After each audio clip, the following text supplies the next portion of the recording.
Ladies and gentlemen, it's time again for Audubon Green Wave Baseball here on Dan Wilkins Broadcasting, the exclusive, live streaming provider of the Audubon Green Wave. This afternoon, we have a tough matchup between the Haddon Township Hawks and your Audubon Green Wave. Now, for the Haddon Township Hawks, this isn't a slight against them, but they're going through some growing pains.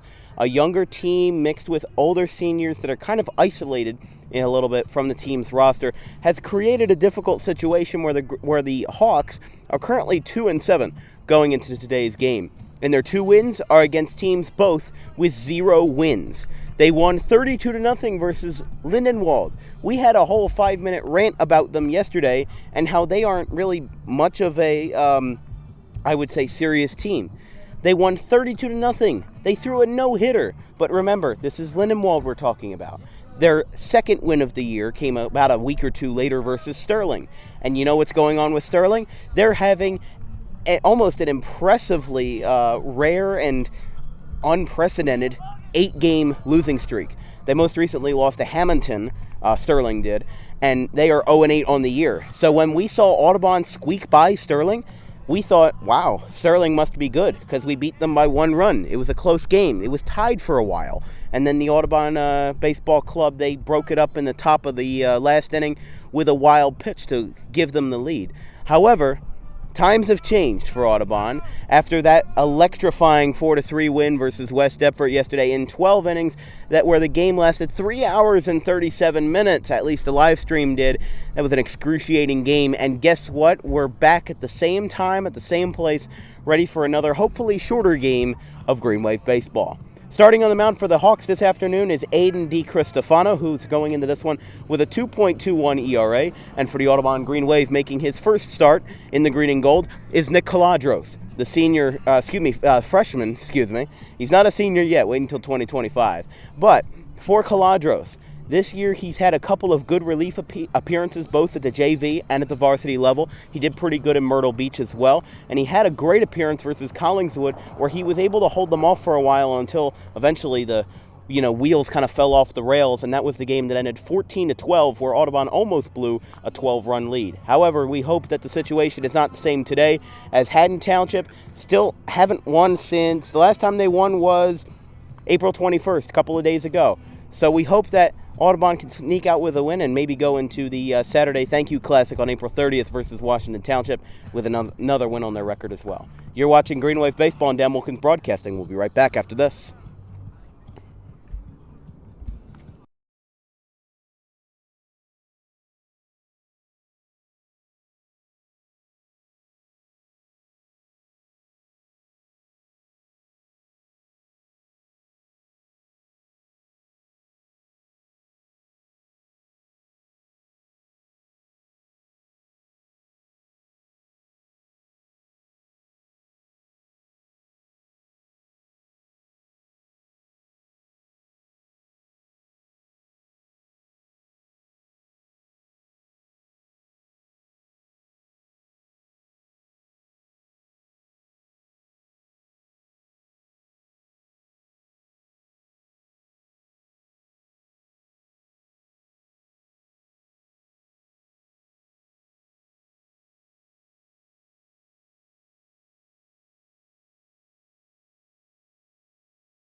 Green Wave about to take the field here from the Hank Greenberg. Some sparse seats today, however, I feel like it's going to be a good day for baseball. Remember, no baseball tomorrow, however, there is on Saturday, coinciding with Audubon Day, the Thank You Classic. We'll talk about Audubon Day in a little bit, as the Borough of Audubon has been kind enough to sponsor our broadcasts. We thank them again, of course, but coinciding with Audubon Day, which is not on Merchant Street. I made a clerical error there. It is right behind this very ballpark. You can see the Francis J. Ward Recreational Center. It's right back there in that parking lot and everything of the sort. As the Green Wave take the field, we're going to take a look.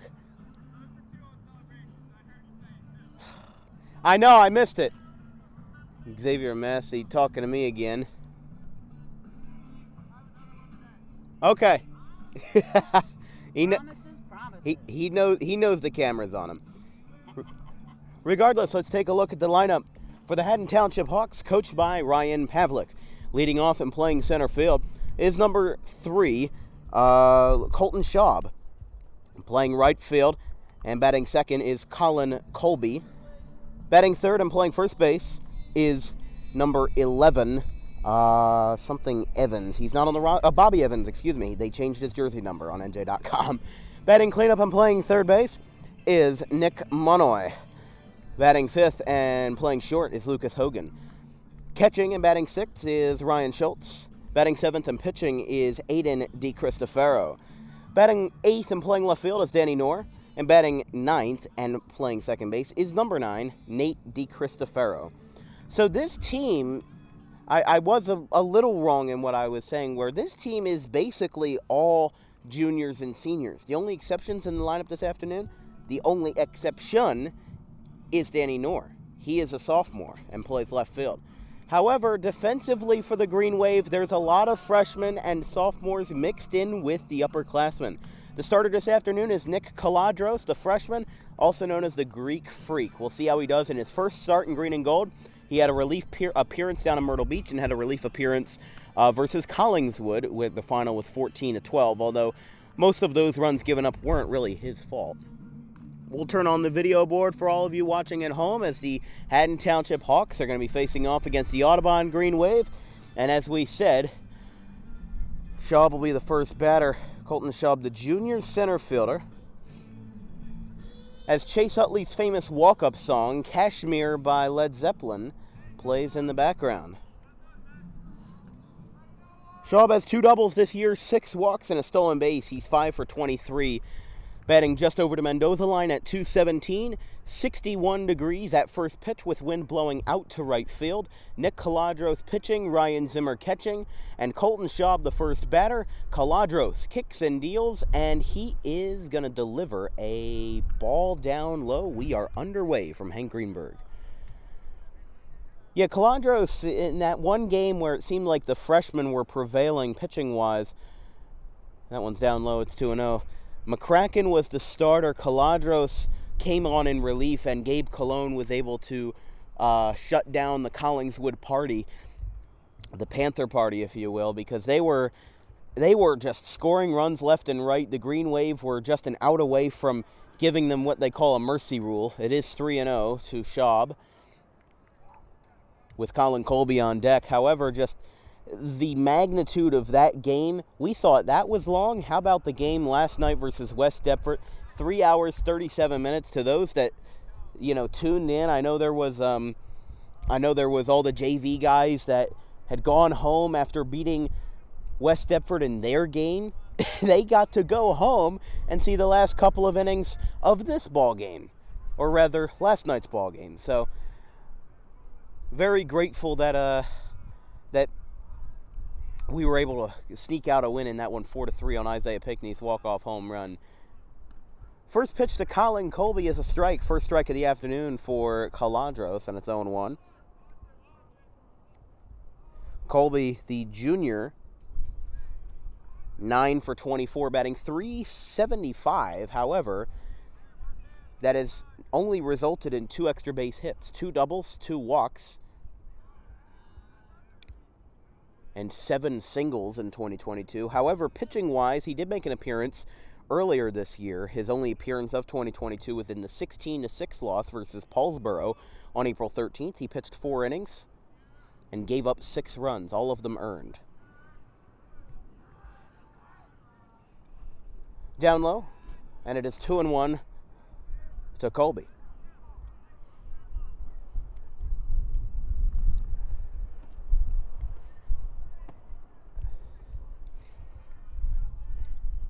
Colton Schaub on first. He takes a lead off, and that one is in the dirt, squashed by Zimmer, and it's 3-1.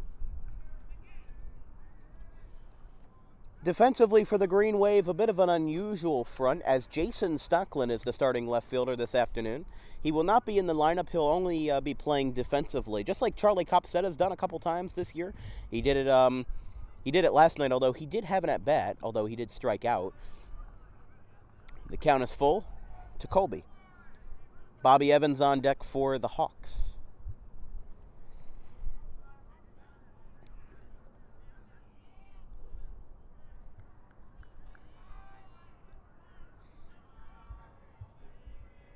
Payoff throw to first. Nothing new in there. Perosi nonchalantly tags on the back, but well after he was safe.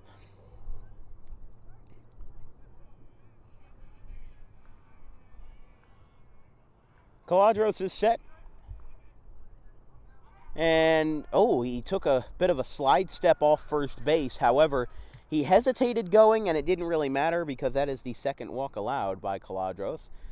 So now Schaub on second, Colby on first, and this will bring up Bobby Evans.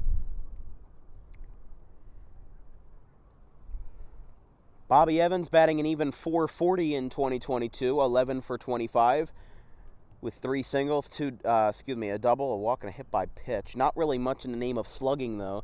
His slugging percentage is only 40 points higher at .480 than his actual batting average. And pitching, he's actually done a pretty good job pitching this year, a 2.42 ERA in his 17 1/3 innings of work on the mound, his last appearance being just 2 days ago versus West Deptford. On the 22nd versus Haddon Heights. His last batting appearance, of course, was just 2 days ago. I was looking at the wrong tab. Caladros in some trouble, and both runners are going for a double steal. Throw to third has nothing going on, and the throw to second goes into center field. Here comes Schaub in to score, and the throw gets away. Holding up at second is Colby, and just like that, without allowing a single hit, it is 1-0 Haddon Township. Well, that is not the start that you want. It is the start that you get, considering that defense in the last year or so has just never been the strong suit of the Green Wave. And that's not a slight against anybody in particular. That is a fundamental coaching point for the entire team that they've been trying to drill in all off-season and all during the training camps and everything like that. It is 0-1 to the fourth batter of the inning, the third baseman, Manoyos.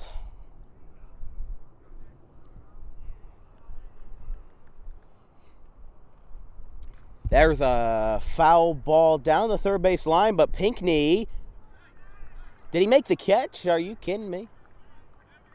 Oh my goodness, he made the catch. Isaiah Pinkney going above and beyond to make it a spectacular play. And there's one down. This will bring up Lucas Hogan.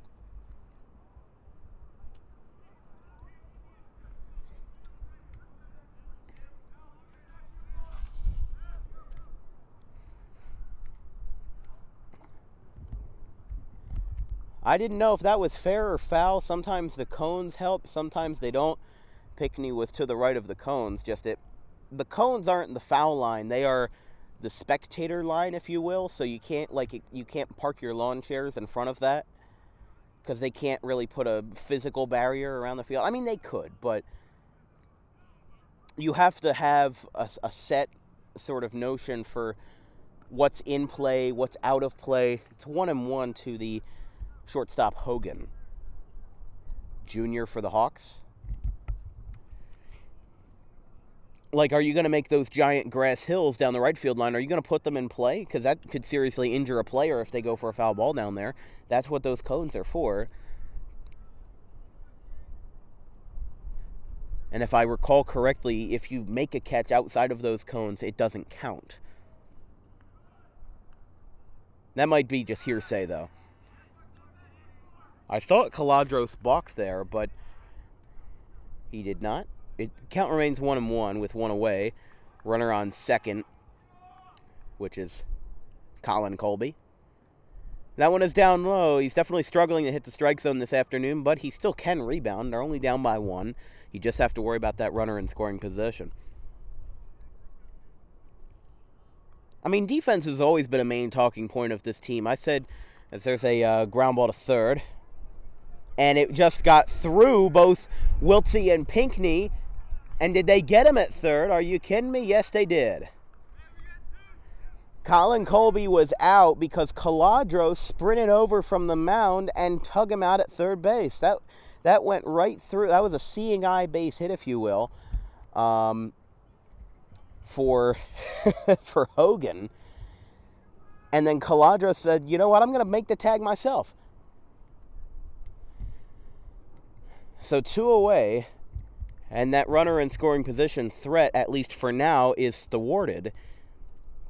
However, Hogan is still on first base, instead is technically a 5-6-1 fielder's choice. I feel bad for the box scorer because that's definitely a nightmare of a play to score. I mean, it's not an error on anybody. He got to first base. It's technically a fielder's choice because they did get an out. I'm not a professional scorer, so I don't know exactly how that would go down, but error or not, that's still a miscue on that left side of the infield. And that's in the dirt. 1-1. I mean, what you got to realize, first thing I said, or at least the first talking point I made when we went to Kingsway for our first scrimmage back in March 22nd, before I injured myself, the talking point I made was defense. You know we have enough power. Everybody knows we have enough power in the lineup, and we have enough slap-hitting base hits out of the middle of the order and the bottom of the order where you can have we can have a productive lineup. Is Zach Beebe going to hit a home run every single at-bat? No. Is Xavier Massey going to hit a home run every single at-bat? No. But they're productive enough to where it's a well-rounded order. It's not top-heavy. It's not bottom-heavy. It's well-rounded. And that's what you need out of a good ball club. And there's still obviously glaring inconsistencies on all fronts. But that's something that you can work on throughout the season. We still got a month to play. We still got at least a dozen games to cover where you're playing all these different teams and having all these different experiences and teaching moments. It's 2-2 to Ryan Schultz, the junior catcher for the Hawks. Xavier Massey, as always, will lead off in the bottom of the first for the Green Wave when we get there. Tyler Wiltsey will follow him as there's a ground ball to third.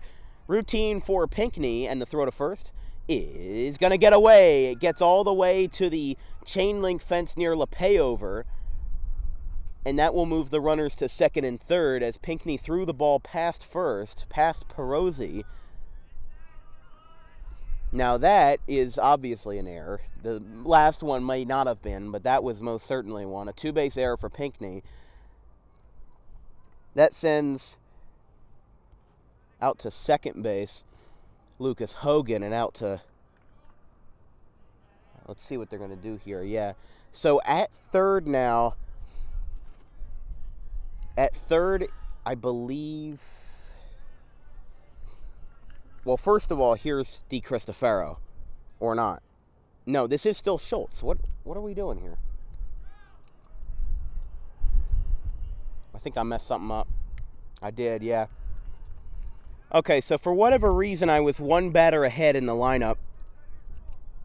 I don't know if I missed something or what, but that was Hogan who hit it to first and got to second base. My sincere apologies. It's hard to see all this from 350 feet away, so...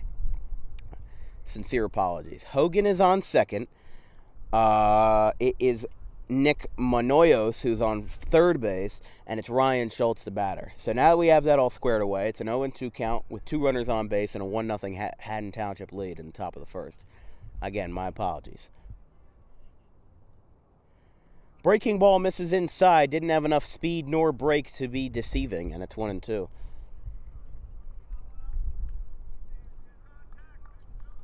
I mean, Audubon in 2021 had 39 errors defensively. I mean, how do you? I understand this is a high school baseball club. Nobody's perfect, but they had more errors than they played in games. They had a 5-error game versus West Deptford back in 2021, back in mid-April. 5 errors and a 16-1 loss. That was probably the most embarrassing loss of the season. Ground ball. That skips foul. I was going to say that skipped past third base, but it's a moot point since it's a foul ball. Still 2-2 to Schultz. Yeah, I was like, I see number 10 at the plate. I'm like, what did I miss? I was very confused. That one is foul towards the Audubon seating area.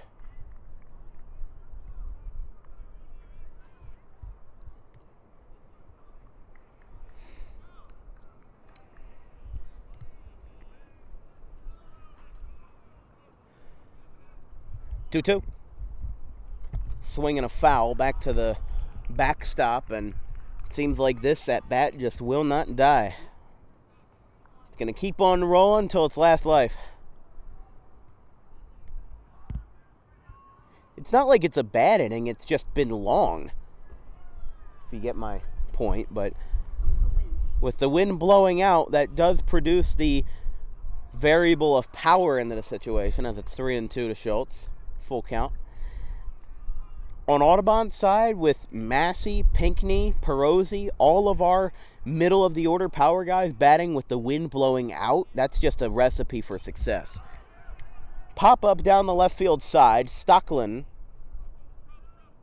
makes the catch. He had to run in a little bit and take a little bit of a course path, but he does make the catch, and the inning is over. We go to the bottom of the first. We'll give you a starting lineup and a defensive outlook for the Haddon Township Hawks coming up next.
Bottom of the first, Haddon Township scored a run on a unusual series of events, and they lead 1-0. That's just, for lack of a better phrase, that's how they did it.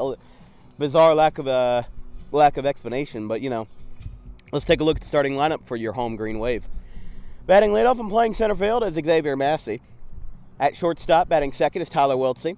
Batting third and playing first base is John Perozzi. Batting cleanup and playing second base is Sean Driscoll. Batting fifth and playing third base is Isaiah Pinkney. Batting sixth and batting in the DH position is Scott Lynch. Playing left field but only defensively is Jason Stocklin. He will not bat tonight. Ryan Zimmer will bat seventh and catch. Zach Beebe will bat eighth and play in right field. And Nick Caladros will round out the order batting ninth. So here's Massey. Aiden DiCristofaro, starting pitcher for the Hawks this afternoon. He'll look to shut down the Green Wave offense while they're ahead, right? Instead of doing damage control. I've seen that too much from pitchers, no matter what side you're on.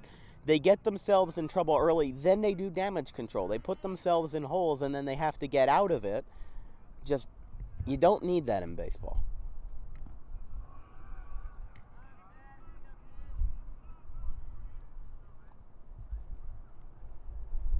If you always put yourself in a hole, and you try to claw out of it, you're not going to have the same result. You're not going to have the same success. There's a bullet to center field, and it just whizzed by the center fielder Schaub's head. Massey is not stopping. He's going for 3, and he is in there no problem. Hey, we got the celebration. Yes, we got it. We got Massey's celebration. He pointed right to us. He told us he was due for one. We were 0 for 2 on the celebrations yesterday, and now we're 1 for 1. He likes to do that now. He points it out to the booth. Well, here's Tyler Wiltsey trying to continue where Massey started, and it's 1-0. Much of a booth, more on the grass. Yeah, this isn't really much of a booth.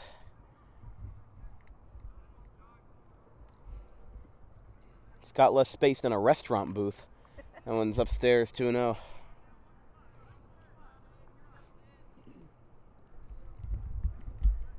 DeCristofaro with an ERA of 2.24 going into this ball game.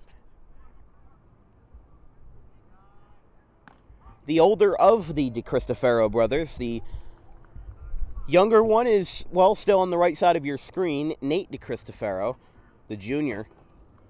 For Aiden, though, the senior, he's got 12.2 innings this year and a 2.21 ERA. 10 walks, though, on the ledger, and 12 strikeouts, and 4 earned runs, however, 7 of them total. So his FIP will probably be lower than his ERA. The 2-2. Out to right, and Massey will score. An RBI base hit for Wiltsey, and it's 1-1. What did I say? Getting right back to where you started, you know? You give up 1, we score 1.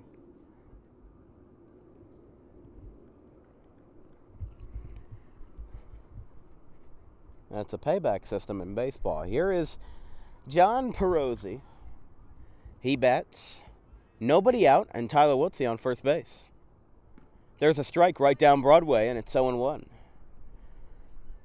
For those that are unaware, because I'm sure I'm going to get some questions about it, FIP, it's not some saber metric. It is commonly used. It's called fielding independent pitching. Basically takes, there's a ground ball towards the middle infield, and it is booted by Lucas Hogan, and Perosi is safe at first. So Wiltsey moves up 90 feet. I mean, he was basically standing right on top of the ball, and it got missed no matter what. So this will bring up Sean Driscoll. Isaiah Pinkney, the man of the hour from yesterday, with the walk-off home run on the first pitch of the bottom of the 12th. He won the game after a grueling battle. 3 hours, 37 minutes, and 43 seconds was the game yesterday versus West Deptford, as the first pitch is a strike to Driscoll, and it's 0-1. Went 12 innings, which is the major league equivalent of 14, because we play 7 innings normally in high school. But it was just such an unusual sight.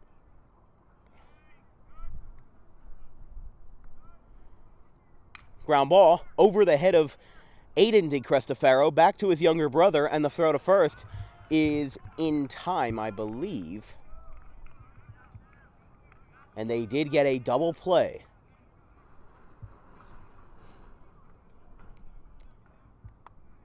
So here's Isaiah Pinkney.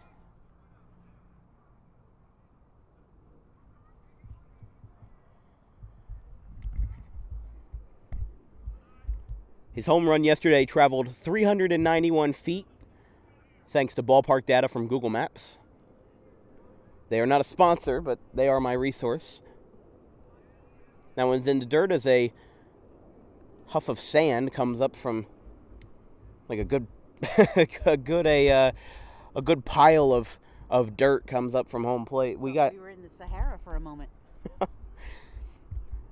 They had that problem yesterday as well because of the wind.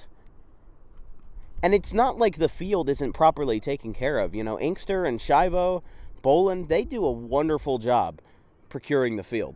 They do a wonderful job of doing that. They make it moist. They make it ready to play. I've seen some fields where the ground is so dry and clumpy that ground balls are basically going to take a trajectory that's just insanely unpredictable. It is 2-1 to Pinkney. But really, for all intents and purposes, I think Audubon is one of the best well-kept fields. There's a couple patches here and there that is out of their control and just part of the elevation, Like we saw Tyler Wiltsey have, I think it was a couple weeks ago before spring break.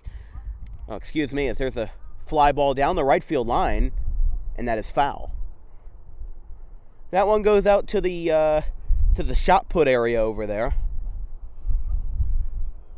I was talking with you before the game about a baseball shot put combo, and you may not be able to hit a shot put with a metal bat, but imagine trying to throw a baseball 300 feet. Golf to third. Throw to first is in time, and the side is retired. The Green Wave get a run home, and we'll take the field again. We got Massey's celebration. We'll hear from him about it going to the second inning.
This broadcast is brought to you in part by the Amato Brothers, great restaurant just off of Whitehorse Pike in Oakland.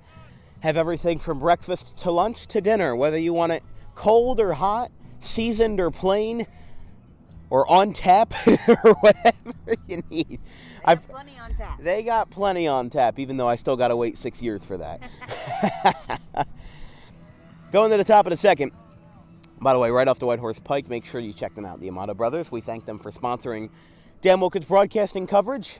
As Aiden DiCristofaro, the pitcher this afternoon, is the first batter for the Hawks going to the second. First pitch is a swing and a high drive to left. Stocklin going back to the spot about maybe 20 feet in front of the fence. He makes the catch, and he is retired. One pitch, one down, and this will bring up Danny Knorr. Danny Knorr, a multi-sport athlete, also is a key wide receiver on the Haddon Township Hawks football club. Football is an American football. I say football club, and some people assume I'm talking about soccer, but I do get the connotation, though. First pitch from Caladros is a breaking ball, off speed rather, that hits the zone on the outer half, and it is 0-1. Like, nobody calls it Chelsea soccer team. They call it Chelsea Football Club. Speaking of soccer, if you haven't heard the news yet, I'll spill the beans to you right now. I will be covering all soccer games for the Audubon Green Wave this fall in the men's department. We got 9 seniors graduating in 2021, but it is a new era for the Green Wave in soccer. And, of course, Mike Tomasetti head coaching for another year. with the soccer club. He's done a great job there, and he's been very welcoming to me doing these live streams for them. But I will be expanding my coverage to do not only the full season, but home and away.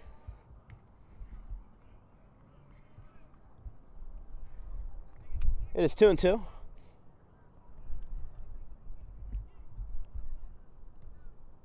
Swinging a ground ball to third base. Throw to first is in time. So Noah is retired, and we'll go to Nate DeCristofaro.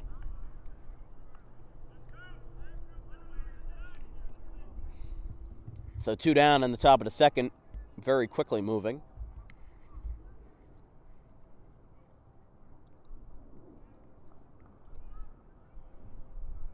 First pitch. Oh, that was a deceiving, I believe that was a cut fastball. It is a strike, and it's 0-1.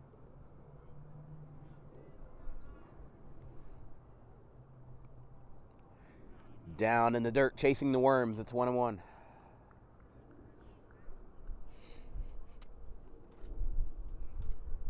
Windy afternoon. I do wonder if that scorching line drive by Matt. I mean, you saw how quickly that went over Schaub's head. That was electric. I wish I had StatCast on that. I want to see the exit velo. But it is 2-2. I mean, that had to have been hit off the bat at least, 90 miles an hour, 95 to 100? Phillies swept the Rockies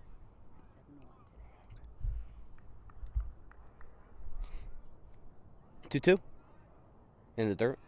Just got word that the Phillies, after being mired in mediocrity for the past 3 weeks, we just swept the Rockies. The final today was 7-1. So how about that?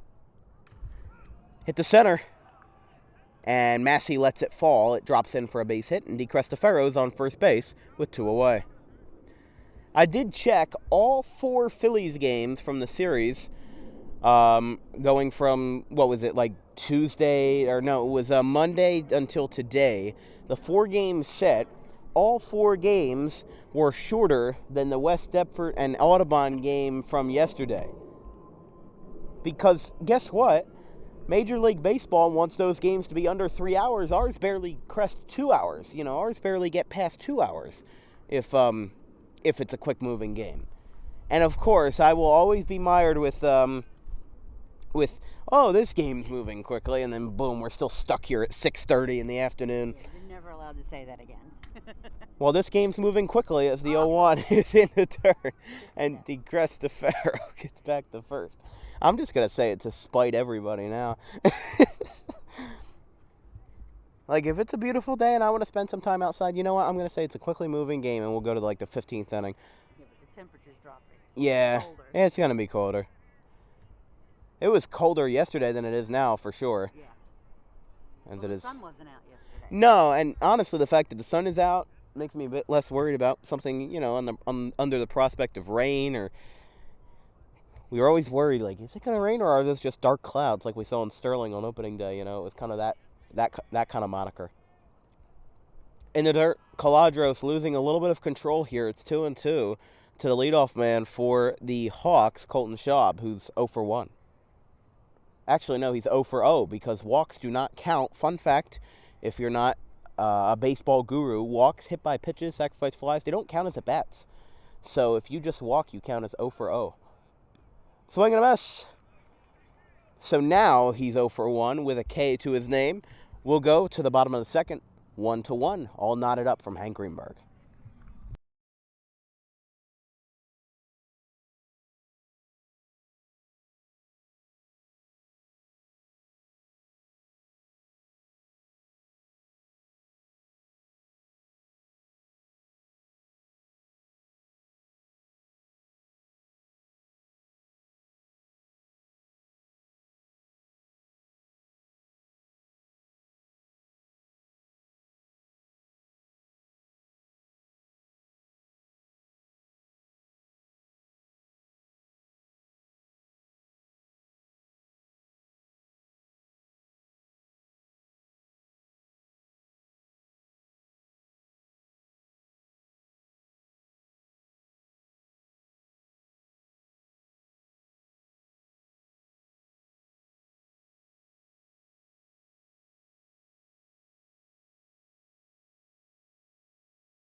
The Monster Mile is back this weekend. This broadcast is brought to you in part by the Quick Pit Podcast, run by my good friends Nate Relum and Connor out of their studio in central Pennsylvania. All the news, information, and hot takes you need in the world of motorsports. NASCAR and F1, all inclusive. And the first pitch to Charlie Grady is a swing and a miss for a strike. Scott Lynch, my apologies. They do look similar, at least from 350 feet away. It is 0-1. But Dover's this weekend for their first race being known as Dover Motor Speedway after being bought out by SMI, as it's 0-2. So every week around either Wednesday or Thursday, you'll see a new episode debating about the most recent NASCAR Cup race. Of course, last weekend was Talladega with Ross Chastain getting his second win in Trackhouse Racing equipment. You'll see what they have to say about it very shortly. Here comes a pop-up, first base side. Going over and, just dropping the ball is Evans. Bobby Evans had a chance, but just couldn't camp under it fast enough. And it is 0-2, still the Lynch.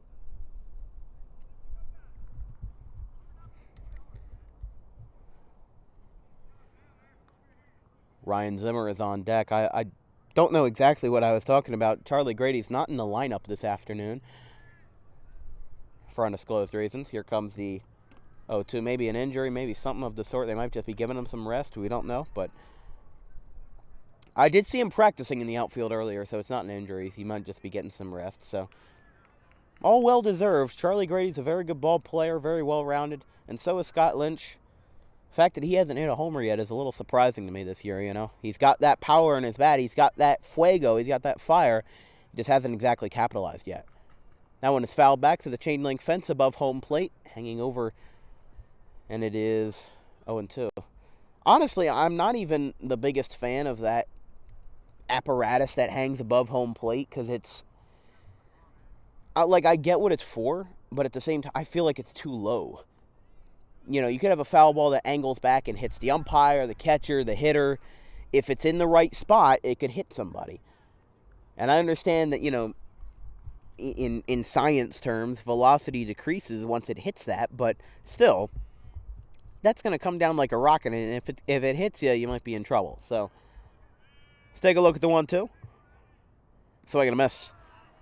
Lynch flails at the plate, and there is one away. This brings up Ryan Zimmer. Zimmer is also another guy with similar power to Lynch, although he's got more of a lean build. He's very skinny, very tall, about 6'2", maybe no more than like 170, 175 pounds. And guess what? He's got good speed, too. He had a triple the other day. Was it yesterday he had that triple? I believe so. I don't remember. I mean, the game was so long, I don't know what we can remember anymore. But by the end of that game, my brain was frozen. Yeah. We were basically ready to be thawed out. That one is fouled. Don't know where that ball went, but presumptively down the first baseline. Well, you would have heard something if it hit it.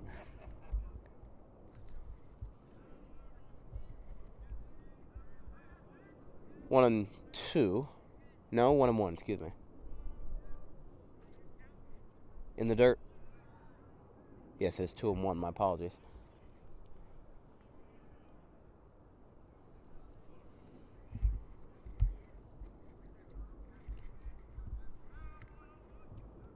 Two one. There's a swing and a high fly ball to center field. However, going back is Schaub, and he makes the catch with his glove reached over, extended, and it's 2 down. This brings up Zach Beebe.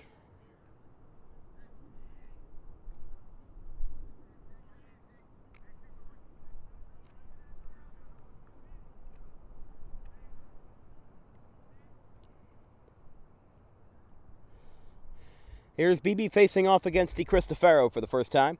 And that one is upstairs. He has to duck down. It's 1-0.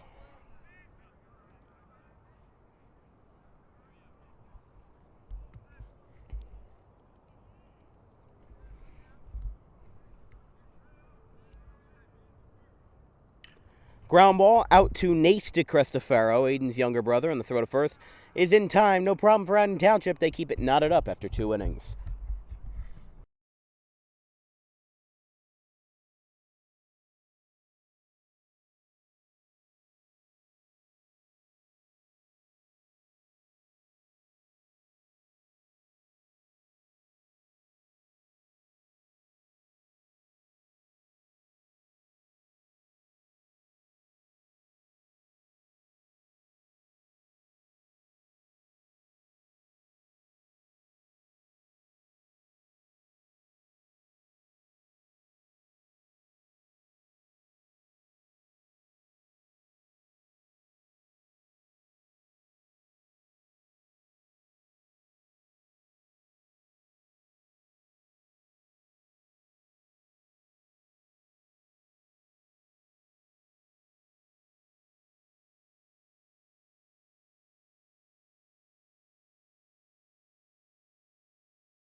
Top of the third inning, Colin Colby will lead it off for the Haddon Township Hawks.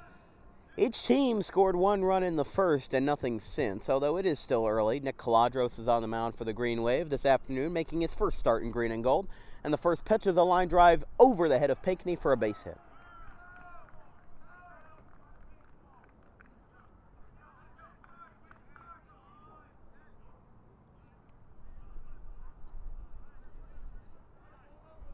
Now here's Bobby Evans.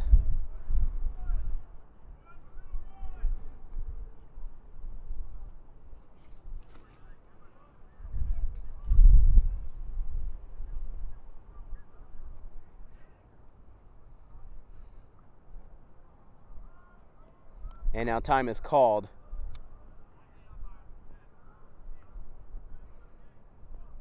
I think some sand got kicked up at home plate, or some dirt rather. I keep calling it sand, but it is technically dirt.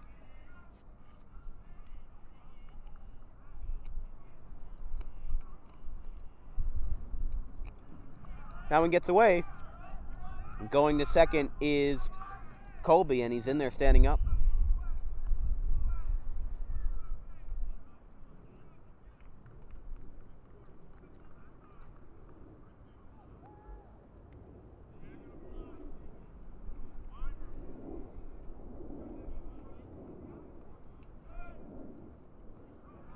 Down low, and it is 2-0.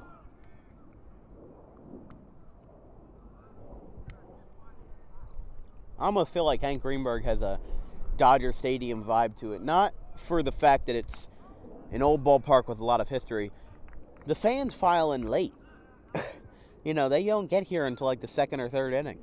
Well, some people have to work and they get out at 5. So what's their excuse? Oh, A high-paying job? What? Come on. There's always time for baseball. It's 2-2 to Bobby Evans.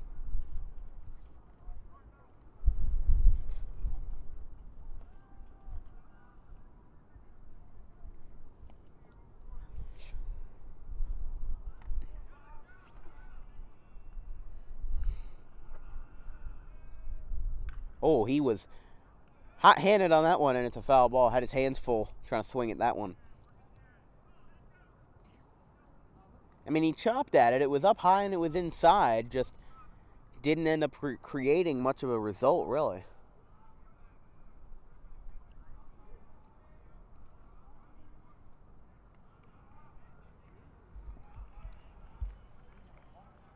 And a 2-2. There's a swing and a high drive in the center. Massey plays it perfectly, and everybody holds up where they're at, and there is one away.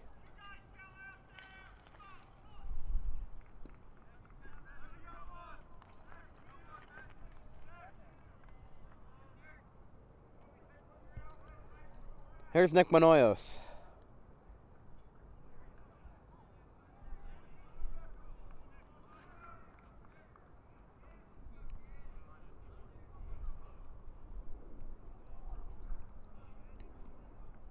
First pitch is a breaking ball taken for a strike from Caladros. It's 0-1.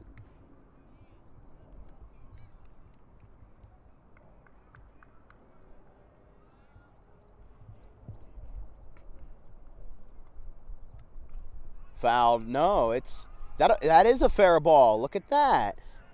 So the runner moves over to third. I thought that was a foul ball, but it landed right in front of Zimmer. Caladros picked it up, and he threw it to first in time. So there is 2 down.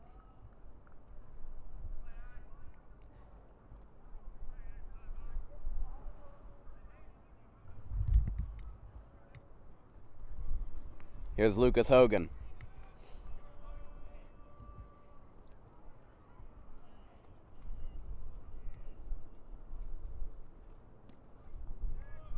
There's a strike.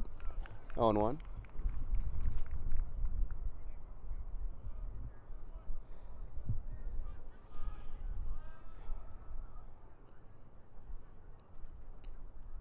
There's a line shot. Pinkney stops it, and he throws it way high to first, and they got him.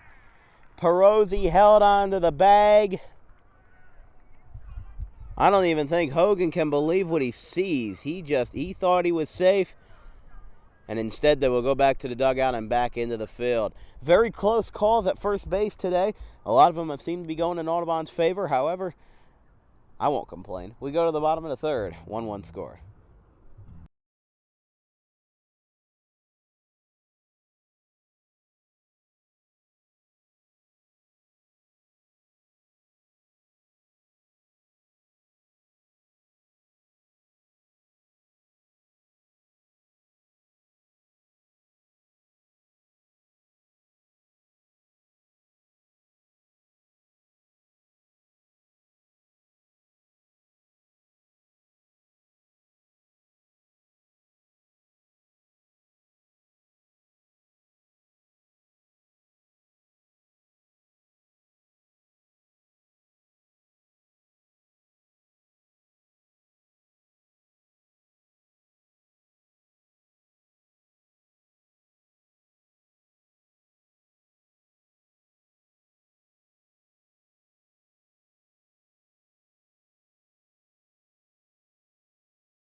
Bottom of the third inning here from Hank Greenberg. Aiden DiCristofaro out for another inning as Nick Calandros gets his first at-bat as the pitcher.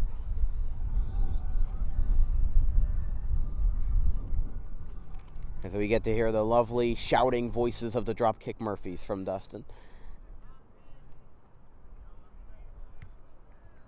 So the Cristofaro gave up one run in the first with a triple from Xavier Massey and then a very prompt RBI signal from Tyler Wiltsey almost immediately after, and he was able to tie up the game. But then nothing after that.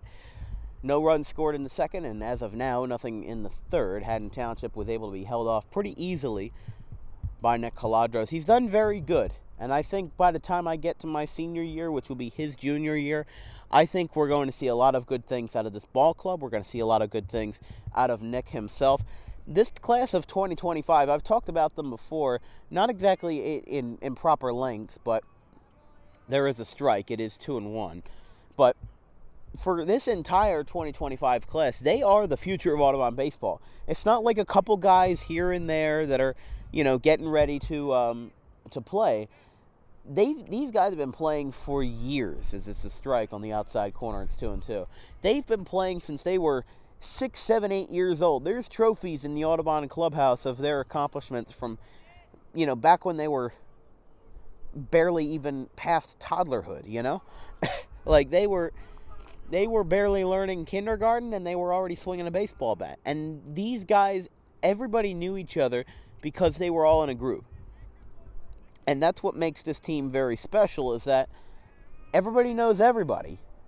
As that one just drilled him in the back, and he flaunts the bat towards towards third base. That would cause a real ruckus. But Calandros hit by a pitch. He gets plunked, and we go back to Massey. They're going to do a pinch runner for him. I believe it'll be Broadhurst. And it will be.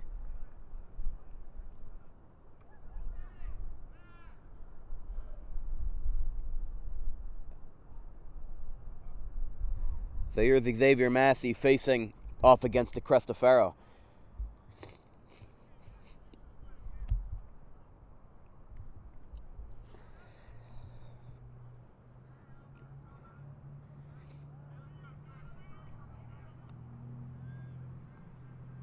The 1-1? Or rather, the first pitch. I saw the scoreboard and I said 1-1. No. The score is 1-1. It's 1-0. Look at the umpire's pants. They are flailing around in the wind. That's a testament to show how hard this thing's blowing, It is a stiff wind out here. Runner's going, and it goes back to the backstop, so no challenge for Broadhurst. He gets in there easily.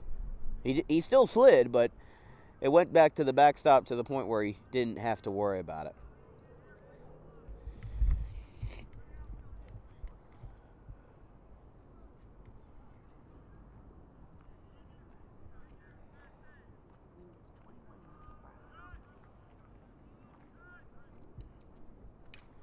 That one's popped up down the right field line, and that one's going for the shot put hill. In fact, it's actually headed for Walnut Street,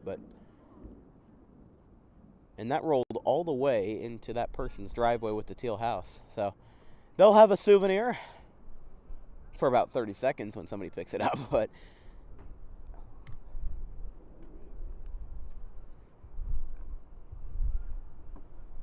the 2-1 from DeCristofaro is a ball, and now Broadhurst is going to third base. He is safe. So 2 stolen bases in the matter of about a minute.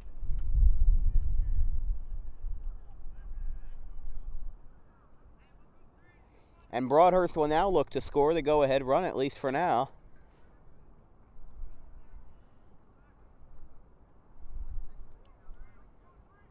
Oh, somebody did get the baseball back. How about that? Went into that person's driveway. I thought it was going to be out of reach, but apparently not. And Massey was about to throw his bat to third base to get him the first on a walk, but it is called a strike. I think that was the right call. It's 3-2. Swing and a miss. On a drop third, throw to first by Massey is in time, and at home plate, it's not in time. So Broadhurst scores. You knew he had to have been at least thinking about running on the dropped third strike, and it turns out he put pen to paper, and it's a 2-1 game. So now here's Tyler Wiltsey, the freshman, at an RBI single in his first at bat.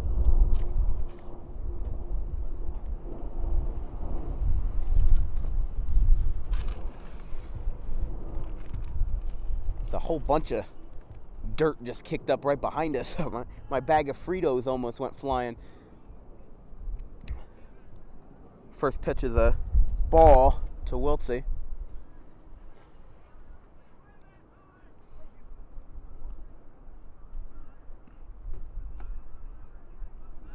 Ball caught again. It's 2-0.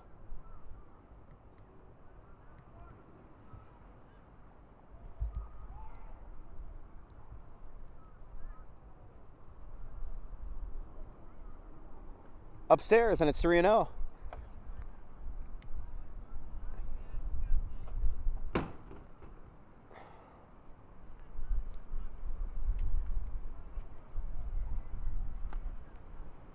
Green Wave with a 1-run lead thanks to Damian Broadhurst with some evasive base running.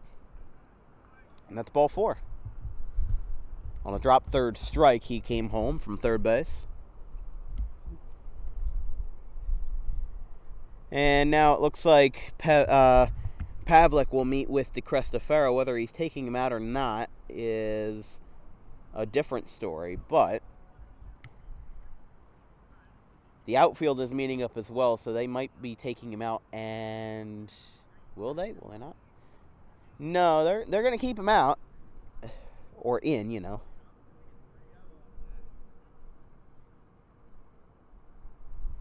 Yeah, you could see definitely the ballpark has gotten a little fuller since we checked in the first inning. And the first pitch to John Perozzi is a strike. 0-1. Runner on first, 1 away. Bottom of the third inning. For here from Hank Greenberg. You're watching exclusive coverage of Audubon Green Wave Baseball. If you have any questions or comments, drop me a line at thedanwilkinsshow@gmail.com. Any serious sponsorship inquiries should also go to that email. Thank you for your support. And Wiltsey was running, but that got him right in the left shoulder, and he will go down the first none the wiser. And now we got 2 runners on with 1 away for none other than Driscoll.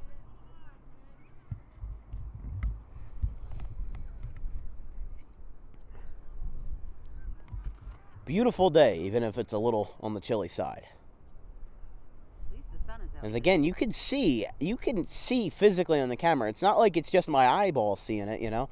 You can actually see the dust getting kicked up, the dirt getting kicked up behind home plate and all of that. You'd have to imagine it has to affect the pitcher's sight line, the batter's sight line somewhat, because all that dirt is getting kicked up, and you'd never know what you're going to see, and you never know when a wind gust is going to come by and mess up your whole routine.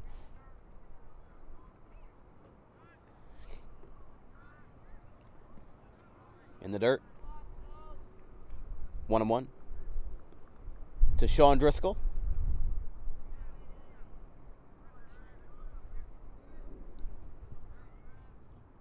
I still, I do kind of find this funny as a baseball broadcaster who's been doing this for, well, not this, but in general, sports communications. Been doing it for 6 years. Is there a swing and a miss? I still have a bad habit of looking up at airplanes and trying to find out what airline they are. I always had that problem in soccer when I played. I was on the purple team. I forget what sponsor they had, what title sponsor, but it's on a fridge magnet somewhere at home. But I always looked up at the sky to try to see whether it was American or Delta or whatever. But I always had that problem, and I honestly still kind of do today. But it is 2-2 to Sean Driscoll. I remember in Little League, I think you yelled at me once and said, "Stop looking at the airplanes."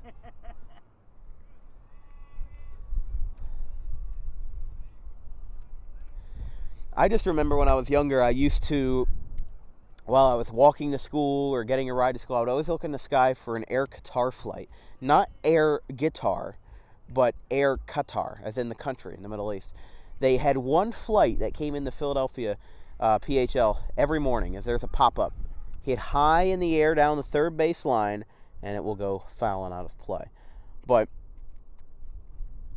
that one flight that came into PHL was at about maybe 7:45 every morning.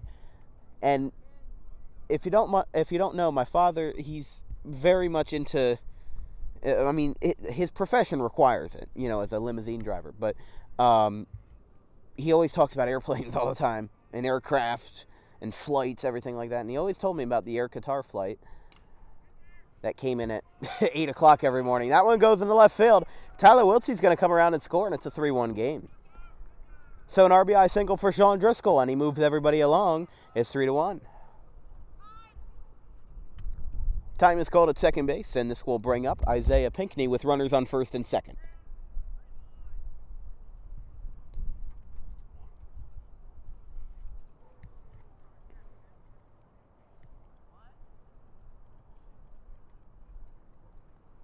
Lucas Hogan meeting with his pitcher.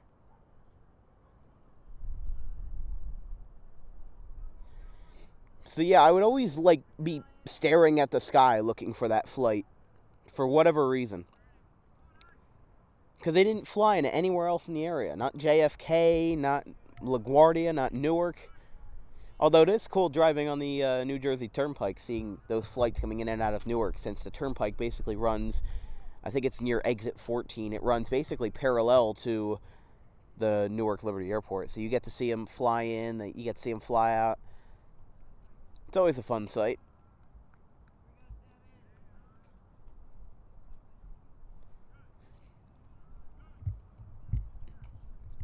The 1-0 is upstairs. That one gets aided by the fact that it got past Schultz's glove, and now Driscoll and Perosi both move up 90 feet. 2 runners in scoring position with 1 away. That would have been a regular wild pitch, but instead it got a passed ball, but it got some extra air time thanks to Schultz's glove. So it's 2-0 to Isaiah Pinkney, who with the walk-off home run last night. I say night because the game ended almost at 7 o'clock. Longest game I've really ever covered in high school baseball. I know that's a small sample size, but you got to hear me out. That's a long game to cover. Probably the longest baseball game I've seen, as there's a pop-up. We'll hold that story for later. As going over to make the catch is Colin Colby, and coming in to score is John Perosi. A bit under my radar. I didn't see that he was coming home, but it is 4-1.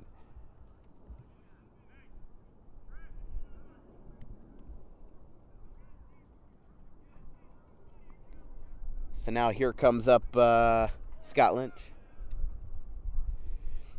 I think the longest game I ever attended Major League Baseball, when they put in the box score their time of game, they don't include delays and everything like that. Personally, I do, but because it should be, the time of game should be the time it took to get from the first pitch to the last pitch, not excluding a chunk of time because of a rain delay. For statistics, yeah, you can rat it out, but for my purposes, I do count that. I think the longest game I've been to was in August of last year. I went to a Dodgers-Phillies game. I believe it was August 10th, because it was before we went to a Midwest road trip in the summer. And that was a long game in and of itself, but it was aided by a nearly 2-hour rain delay. The game in total was 5 hours and 21 minutes. Game started normal 7:05 time. Aaron Nola versus Max Scherzer. That was an interesting matchup. And the game didn't end until about 12:30. By that time, at least 3/4 of the fans had left. There were people fighting in the stands because it's Dodgers-Phillies. It was just crazy. Now time is called. Oh, they call the balk. They call the balk on him, so Driscoll moves to third. How about that? You have to question whether that was an intentional balk or not, because that is a thing. It's not some sort of conspiracy theory. It is possible. Kenley Jansen does it all the time with runners on second base in safe situations. In safe save situations. It is 3-1. There's a high drive, scorched to left, and it is caught by the center fielder, Colton Schaub, and the inning is over.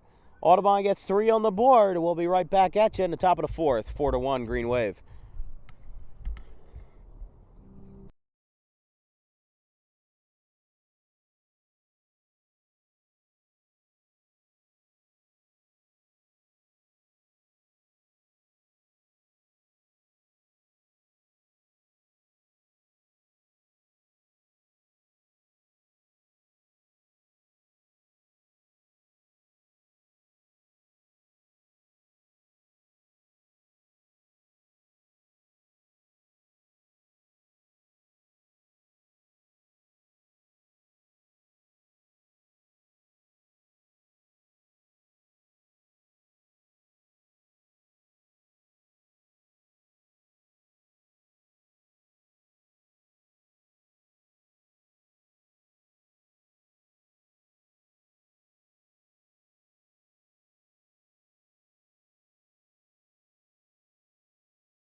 Top of the fourth here from Hank Greenberg. I'd like to give a very special shout out to the cousin of Xavier Massey, Shane Mallison, who is watching from home, unfortunately battling leukemia.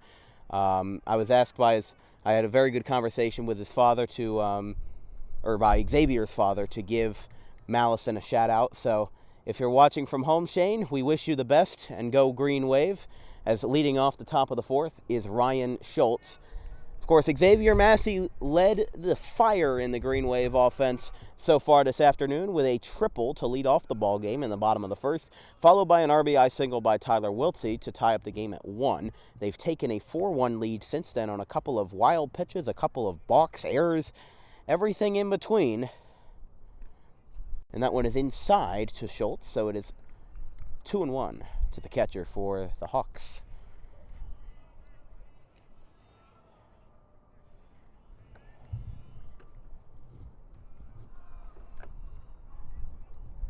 But most certainly, Shane, we wish you a very speedy recovery, and hopefully everything works out for you in your battle with leukemia.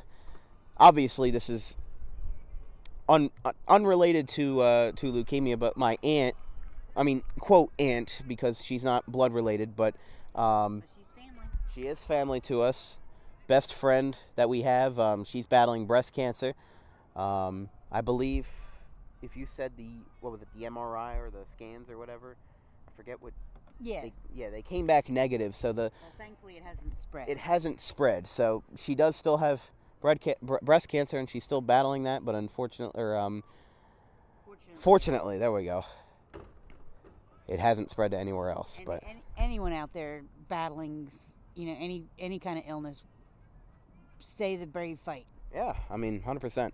Especially with Shane and everybody else that's watching this broadcast, you can win your battles. Just like the Green Wave win their battles on the field, you can win yours off the field. 0-2 count to Aiden DeCristofaro. Schultz got on first base to lead off the inning. There's nobody out.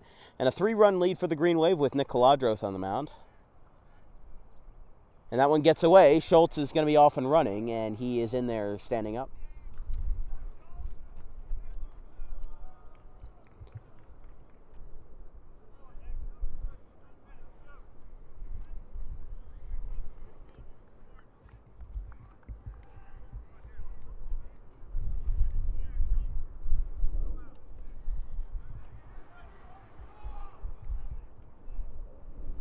Swing and a miss, hefty hack by DeCristofaro, and he is down on strikes. There's one away. This will bring up Danny Knorr, the left fielder.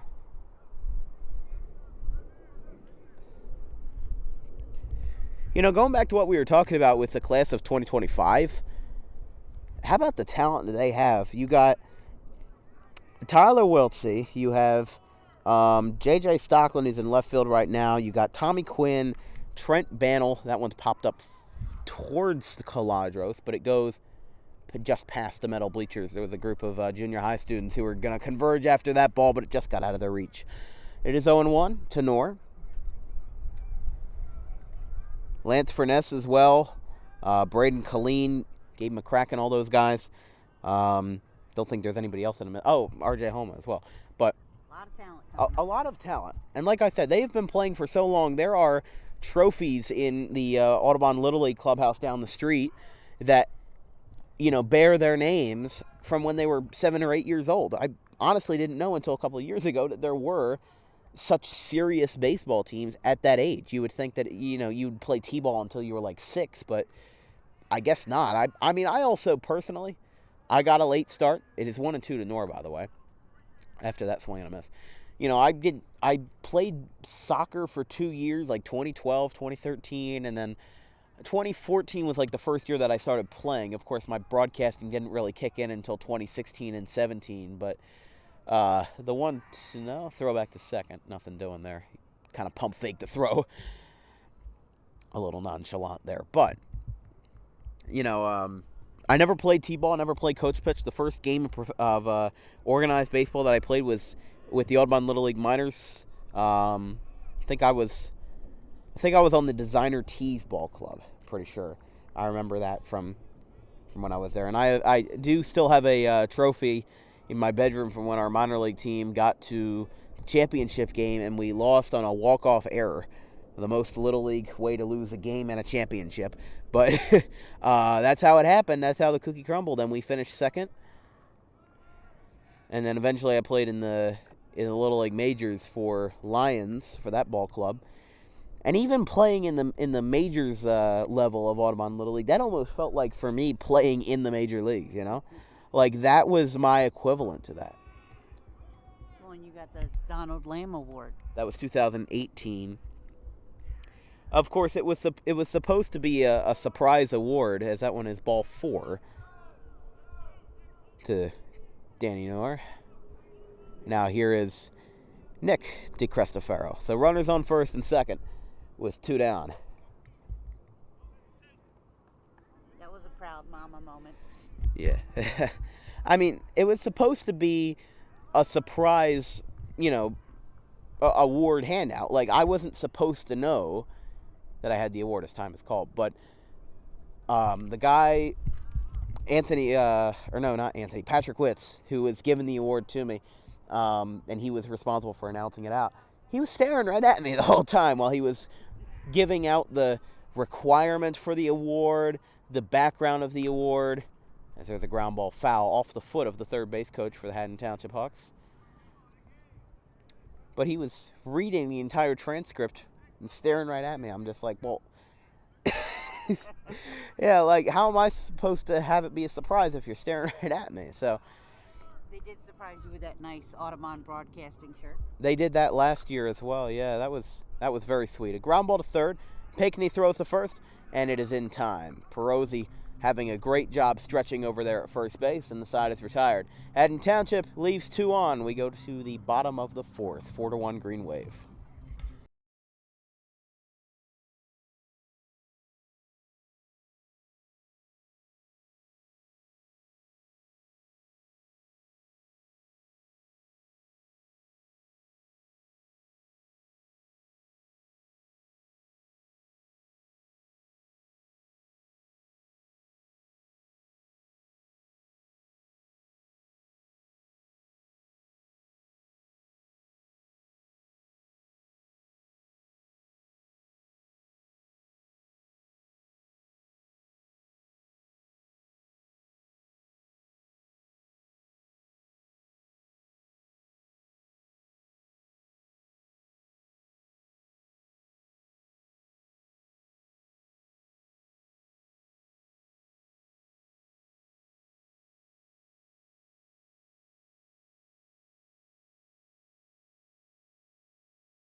Ryan Zimmer leads off the bottom of the 4th for the Green Wave in a 4-1 Green Wave lead over the Haddon Township Hawks. This broadcast is brought to you in part by the Borough of Audubon. Mayor Jacobowski, Commissioner Lee, and Commissioner Whitman invite you to Audubon Day on Saturday from 11 to 3, right down at the Francis J. Ward Rec Center and the surrounding area. Of course, Audubon will be playing their baseball game here versus the Washington Township Minutemen. So if you want to do some multitasking, pull up this game on your phone, watch it on the YouTube live stream, and have yourself some hot dogs, some chicken fingers, whatever you need. And make sure you follow the Audubon Celebration Committee on Facebook for more information on anything in terms of town happenings, including yard sales and the 4th of July parade and holiday stuff, everything of the sort, as that one's fouled down the right field line. It is 1-2 as it lands right on the chain link fence. Live music, food vendors, kids' games and activities, yoga, crafts, and a beer garden from 6 to 10 p.m., the evening beer garden from 6 to 10. And there is also a regular beer garden at the Audubon Day from 12 to 3. But there is also one at the night time for those that work, or for those that just don't want to drink at noon. I mean, when I was at Yankee Stadium on Saturday, the game started at 1 o'clock. We got in probably around 11:45, and by the first 5 minutes of me getting into the ballpark, I saw at least 5 people holding like Bud Light seltzers in their hands. I was so perplexed by that. I was just like, you cannot use a bottle of water? You can't afford that. Zimmer goes down on strikes, and that will bring up Zach Beebe, who's 0 for 1. Grounded out to the second baseman his first time. First pitch. Swing and a miss. Hefty hack from Beebe, and it's 0-1.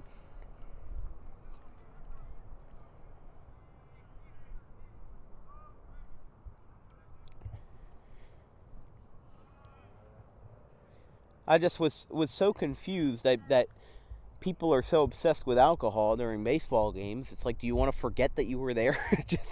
I don't understand that phenomenon, but it goes back to the backstop. It's 2-1. But you are only 16. I mean, yes, that is true, but at the same time, I don't know. I feel like even a rational person on a normal day, if you drink on a Sunday at noon, then you're a drunk, but if you're at a baseball game, then it's okay. It's outside, 3-1. Just trying to have a little fun. Nick Caladros on deck.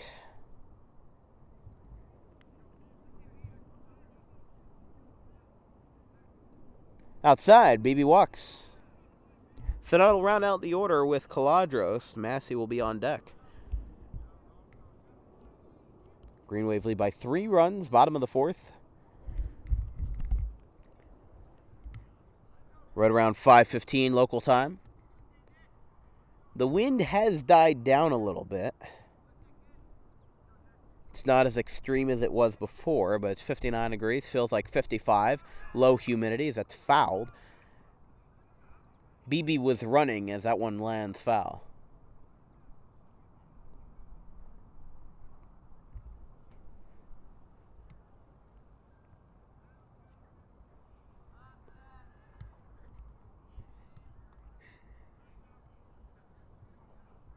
It's 0-1 to Caladros.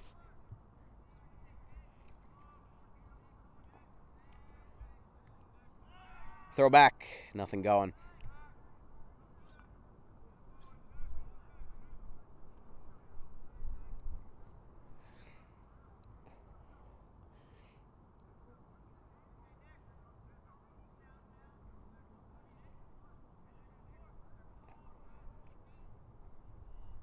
Throw back. Nothing. Nada. Speaking of Audubon Day, our next broadcast of Audubon Green Wave Baseball will be on Saturday, the 30th, at 11 o'clock. Broadcast will start around 5 to 10 minutes before. Because if you don't know by now, I am not a big believer in just hunky amounts of pre-game and post-game shows. I want to watch the game, not people talk about the game. It's kind of like the podcast to talk about Star Wars or something like that. Like, if you want to watch Star Wars, watch Star Wars. Don't watch people talk about Star Wars. BB was running, and he makes it to second base because the ball was dropped at home. So it is 1-2 to Caladros with a runner on second and 1 away. But you see what I'm getting at. NBC Sports Philly for Phillies games, they start pregame at least 90 minutes before actual first pitch. When Tom McCarthy and John Kruk get on camera for the first time, it's maybe 15, 20 minutes before first pitch. Probably for some games, even less. And maybe Ricky Bo and, everybody in the post-game crew, maybe they do a good job, but I just do not have enough interest, especially if the Phillies lose, to watch people talk about what happened after the fact. Once the game's done, it's done. And, that just missed us. That just missed our car. Oh, man. It's an adverse reaction, sure, but it ricocheted off the tree and was headed right back for us. 2-2. To Caladros. Massey on deck. BB on second base. He stole a base earlier in the inning as it's fouled back.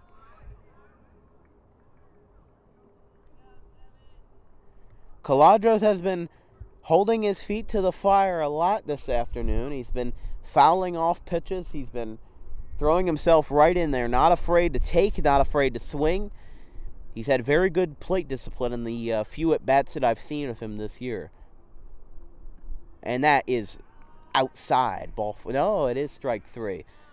The umpire's signaling was confusing. It looked like he was saying that it was outside, but he said it was... Okay, yeah. His signaling was off, so I was very confused. And they are going to intentionally walk Xavier Massey to bring up Tyler Weltsey.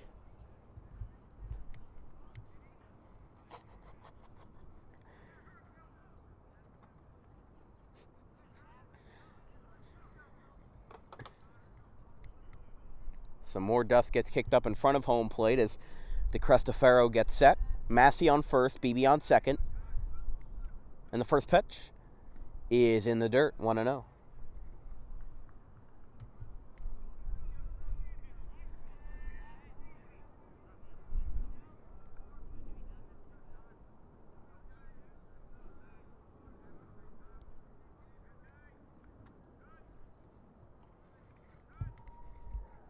There's a deep drive out to center, playable, and he is there, 2 away. And actually, no, the inning is over. My apologies.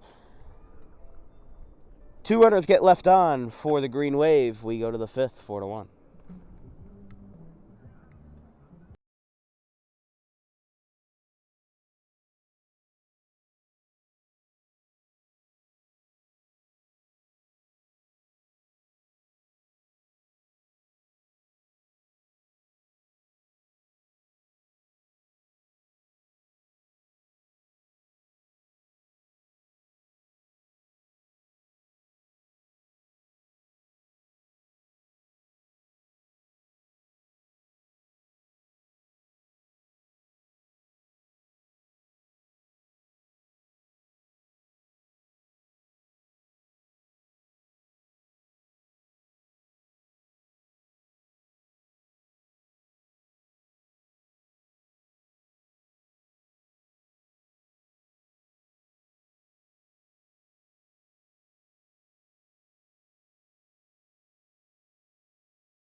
Leading off the top of the 5th is the top of the order for the Township Hawks. It is Colton Schaub. He walked in his first time up, struck out his second time, and it is 1-0 to the junior.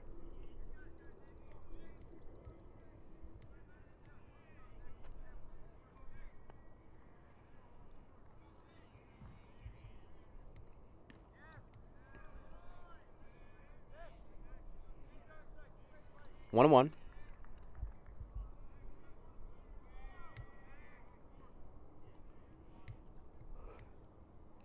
In the dirt, 2-1.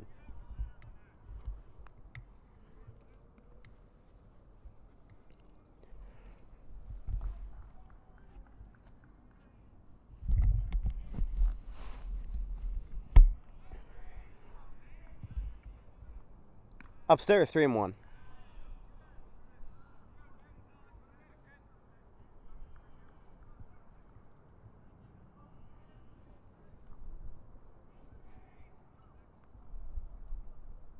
Swing and a miss. It's 3-2. I mean, this top of the order for the Hawks, it's pretty well rounded. They have a good mix of speed and power, and if we're being honest with ourselves, there's nothing that could say that this isn't, a great lineup overall. Just they haven't had that bite yet that's gotten them. That is strike 3 to Schaub, and this will bring up Colin Colby.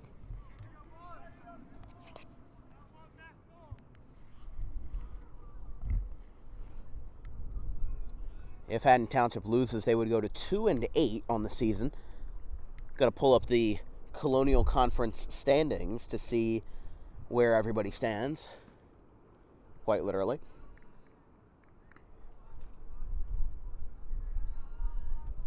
So as of right now, it appears that in 2022... Oh, hold on. Ground ball to third, throw from Pinkney to first is in time. 2 down. And here's Bobby Evans. So right now in the Liberty division, which is where Audubon's in, they lead because they are 4-1 divisionally and 6-4 overall. Haddon Heights does not lead the division, even though they have a better overall record. The reason why is because Colonial Conference champions are decided based off of divisional records. Because you could schedule 20 games against, scrappy schools that don't really stand a chance. You could rack up your win count all you want, but if you can't get those wins against your divisional opponents, then that's where it matters. So your conference record matters more. Your overall record doesn't even really matter much because guess what? Audubon played games against North Carolina and South Carolina schools. That's not a fair comparison to the schools that Haddon Heights may have played or the schools that West Deptford may have played. West Deptford, after playing Audubon yesterday, that was their 15th game of the season. For us, this is our 11th, There are large disparities depending on scheduling, who's the AD of which school, as there's a swing and a miss. The side is retired. We'll continue that story when we get back, going to the bottom of the 5th, 4-1, Green Wave.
John Perozzi leads off the bottom of the 5th inning, 4-1. Green Wave lead by 3.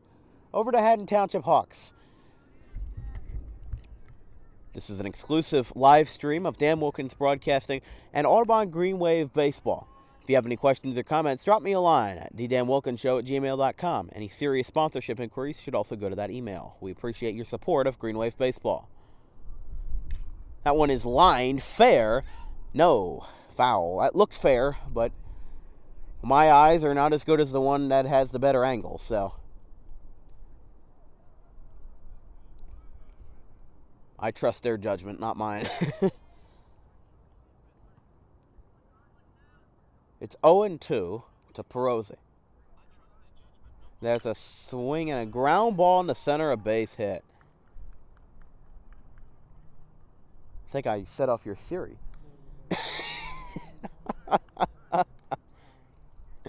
It's all good. I just find it funny. I'm just like, when did I become Australian? Here comes up Sean Driscoll, but before that, we'll have a meeting between Schultz and DeCristofaro.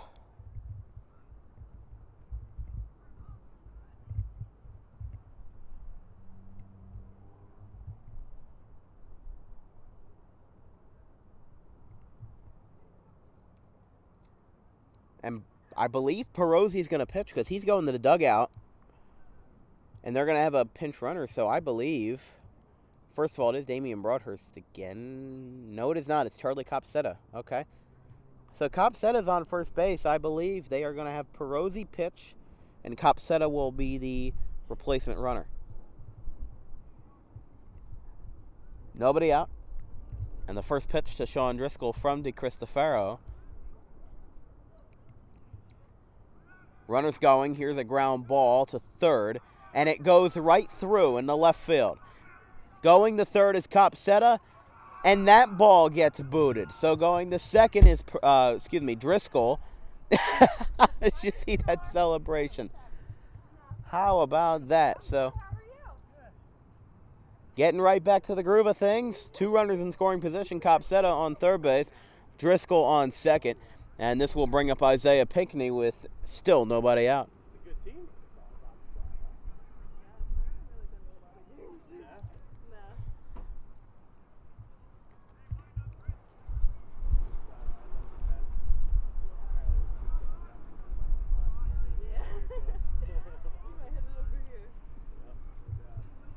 There's a strike to Pinkney. It's 0-1. Haddon Township's next game will be at Highland. They will play at 7 o'clock on Saturday the 30th. Highland 9-2 in 2022. There are only 2 losses. As there's a ground ball to center field for a base hit. Here comes Broadhurst in the score, and right behind him is Sean Driscoll, and it now makes it a... Wait a second. Oh, that was a close one. Got caught up in 5 different things at once there, but Pinkney, I believe, is going to be safe at second base. 2 runs did score on that play, if I'm not mistaken. So it is 6-1. Green Wave lead now by 5 runs. Pinkney will remain at second base, and Ryan Pavlik will talk to Aiden DeCristofaro, and I believe they are going to have a pitching change. So, so DeCristofaro is done for the day. We'll have a pitching change. We'll talk about him in a minute. Isaiah Pinkney stands on second base. It's 6-1, Green Wave.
4 strong innings from Aiden DeCristofaro, the senior pitcher for the Haddon Township Hawks.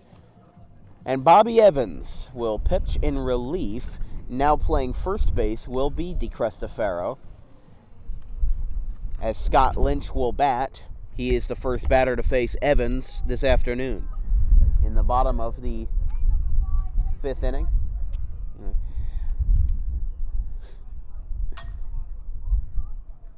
First pitch, inside. Lynch has to scooch back a little bit, and it's 1-0.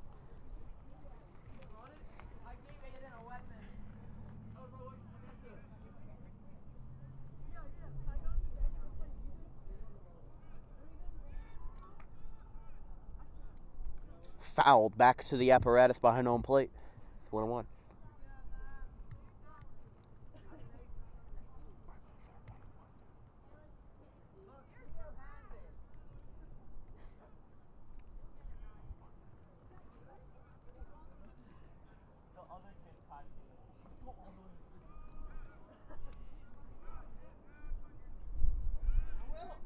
And the 1-1.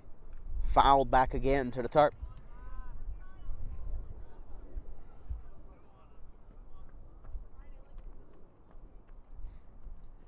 Yeah, Haddon Township had their own,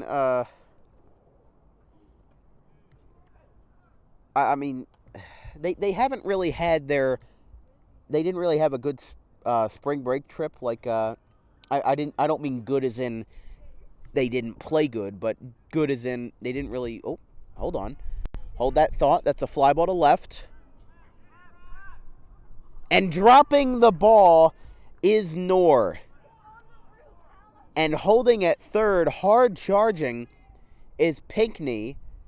Danny Knorr just dropped that ball, and he's given up 2 bases. So Lynch goes to second, and here is Zimmer. I thought that was as we put it, can of corn. But it was not. Maybe the wind carried it, maybe the sun carried it. So Evans will face Zimmer with 2 runners in scoring position. As the ballpark is buzzing with those 2 runners on, as that one gets fouled back to the Haddon Township seating area.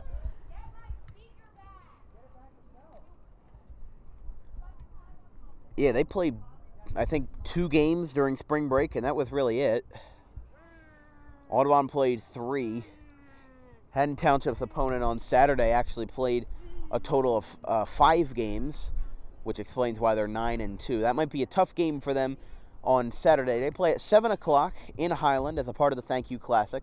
The Thank You Classic is played, from what I've been told, it is not played in one ballpark. It's played in a whole bunch of ballparks throughout the day, and that's what it counts as, which is why the technical Thank You Classic for the Green Wave is only 1 game at one place. That is a strike to Zimmer. It is 1-2 with runners at second and third. 1 down and a 6-1 Green Wave.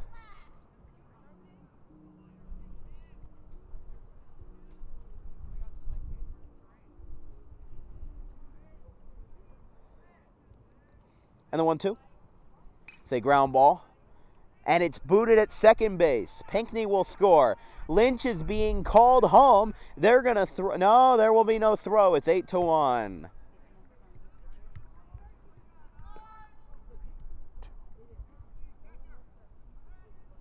So 2 more runs score. It's a 4-run 5th.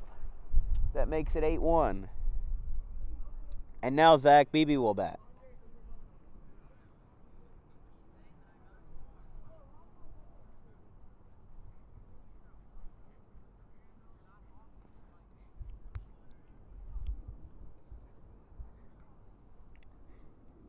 Here's Evans facing Zach Beebe.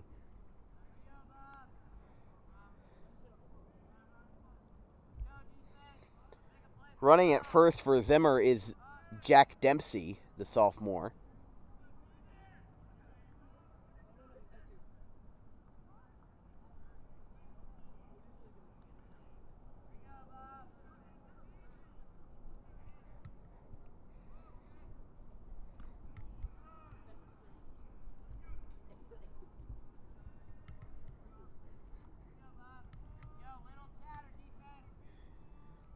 A little chatter.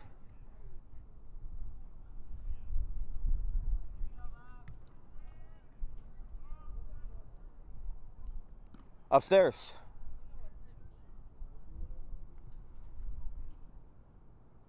It is 2-0.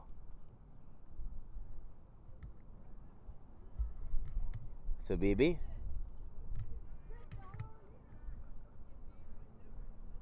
Evans with a runner at first, excuse me.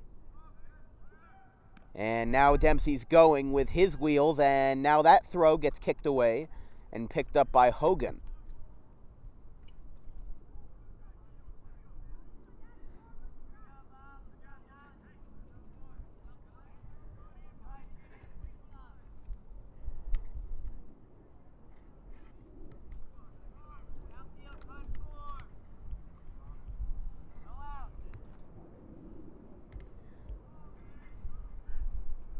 Now the pitch is a ball.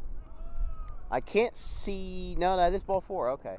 I can't see the scoreboard that well, so here's Nick Caladros. I'm going to point the camera at the scoreboard and see if it helps, just out of sheer curiosity. And it doesn't really help. Okay. No, and the sun is right there, so it just ends up not helping. There is a ball up and in. It's 1-0. Like, I can kind of see it, but, like, no amount of sunglasses would really help with that.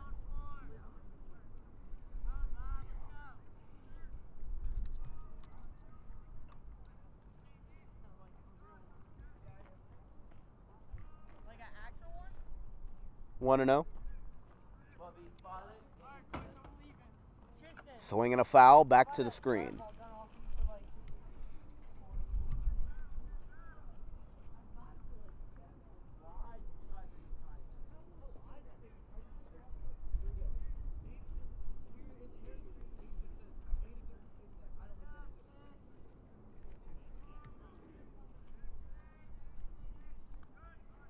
Because I can't tell whether the scoreboard says it's an 8 or 9 or a 7. I just can't tell. But because I don't want a situation like with Haddon Heights where we got the score wrong. I mean, I know it's that score. Just you can never tell because with that bad angle of the scoreboard, it's 1-2. That is upstairs, 2-2. You know, that scoreboard on the glare, the 2 is the most visible number, actually, shockingly enough. Don't know why, don't know how, just is. Evans versus Caladros again. Caladros with his, I believe, 3rd productive at bat of the afternoon. It's 3-2. If there's any silver lining to his pitching, it's his hitting. He may not smack the ball 400 feet, but he absolutely knows how to work up a pitcher's count, and he knows how to get himself in a good count in every single at-bat. I have not seen a single at-bat with Caladros where he went down on the first pitch or on like the first 4 pitches. There's another one fouled back. I don't know how he does it. He just has such good plate discipline. It's very good to see from Caladros.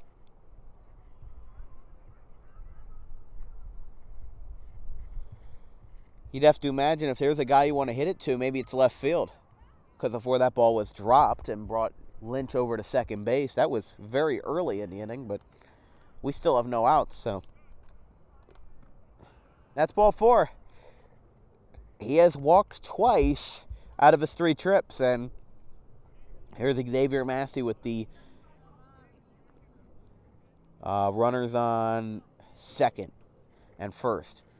So BB's on second and running at first is Broadhurst again. So it appears that it's a rotating conundrum of pinch runners from Broadhurst to Copsetta to Dempsey. That is Jack Dempsey, that is. I believe the older of those 2 twins. I mean, yeah, but one has to be born after the other, right? Older by a minute.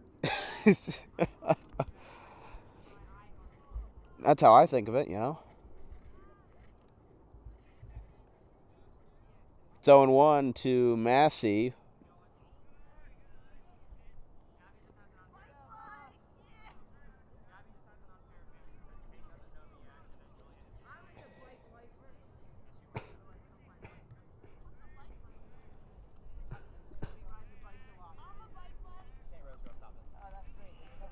Upstairs, 2-1 to Massey.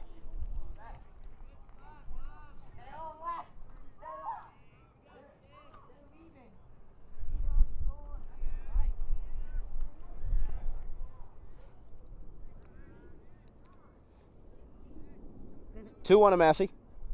There's a line shot right to second base, and the throw to second is not in time. BB squeaks past there to get back to second base and barely gets there in time.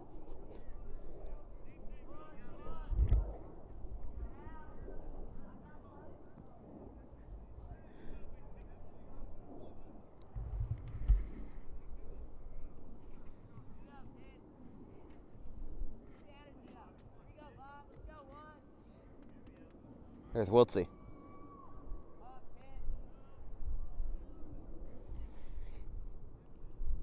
First pitch inside, 1-0.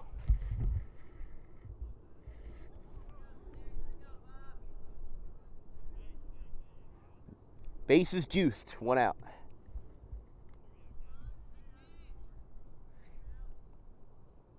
One-0 from Evans is a check swing.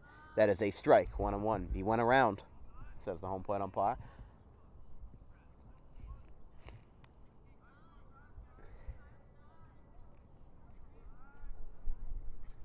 Count is even at 1 to Wiltsey. That is a strike on a cut fastball, 1-2.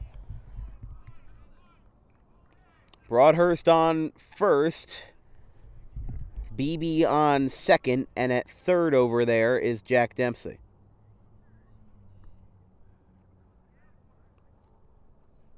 In the dirt, 2-2.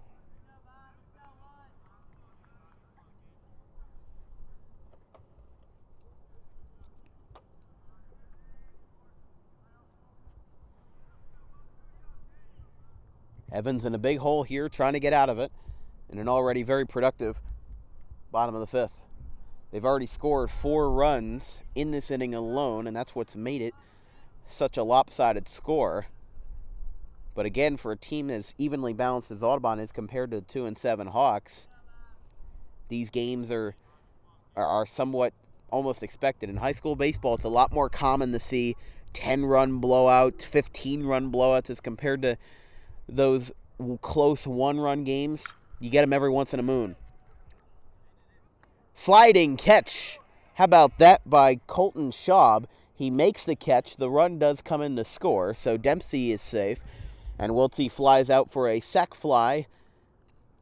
An SF8 in the scorebook, and it is now 9-1. So now this brings up John Perosi. Runners are on, it appears, first and second, because the runner from third is the only one that tug up, and that was Dempsey. So BB remains on second. Broadhurst remains on first, and third base is open as of now. Perosi with a hack and a half, and it's 0-1. No bite on it, though.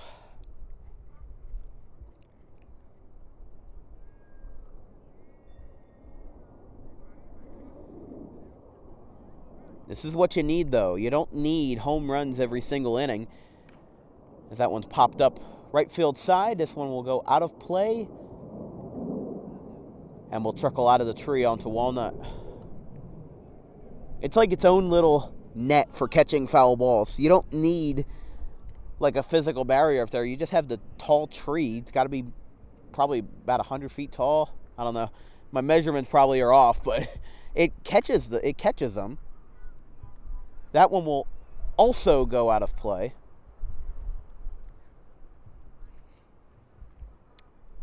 And it is 1-2.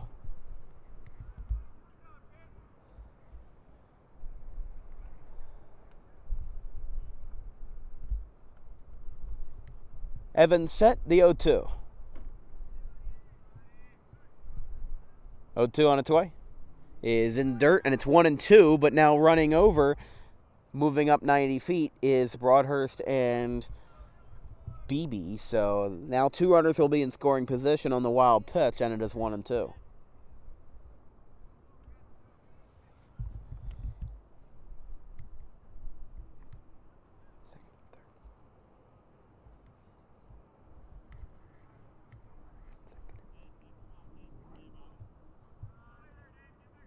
The 1-2. Upstairs, and he holds up.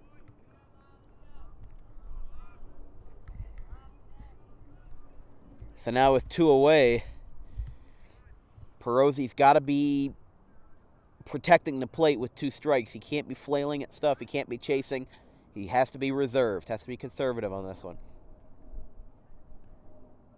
Well, he was reserved. He held up on that one. I think a majority of hitters, a plurality, would have swung at that, but he holds up. He knows what he's doing. It's 2-2. I mean, you got to respect the guy that knows his stuff in terms of this game, you know? Can't just be swinging at everything. Can't be swinging for the fences in this situation. There's a swing and a fly ball, and that will fall for a base hit. 1 run is home, and the 2nd run is home as well. So both Broadhurst and Beebe come around to score, and it is an RBI single for John Perozzi. And guess what? They are done. They are out of here. Have you ever seen a game called in the middle of an inning? I have not, but I guess that's the cue. Regardless, final score today, 11-1 on a mercy rule. I know what it's for. Just you'd think they would have waited until the end of the inning. 11-1, the final. We're going to wrap up here from Hank Greenberg. Stick around. We're going to try to secure a quick interview with our starting pitcher. But if not, you'll see our stream end, and we'll be back Saturday versus Washington Township.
Our player of the game presented by Amato Brothers is Nick Caladros, and for the first time in my baseball career, I'm going to be doing a post-game interview.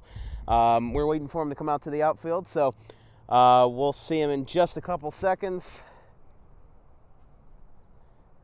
I think we're trying to get him to to get his stuff over, but we're going to talk to him in just a minute, so hold tight. We're going to get him real quick. Yeah.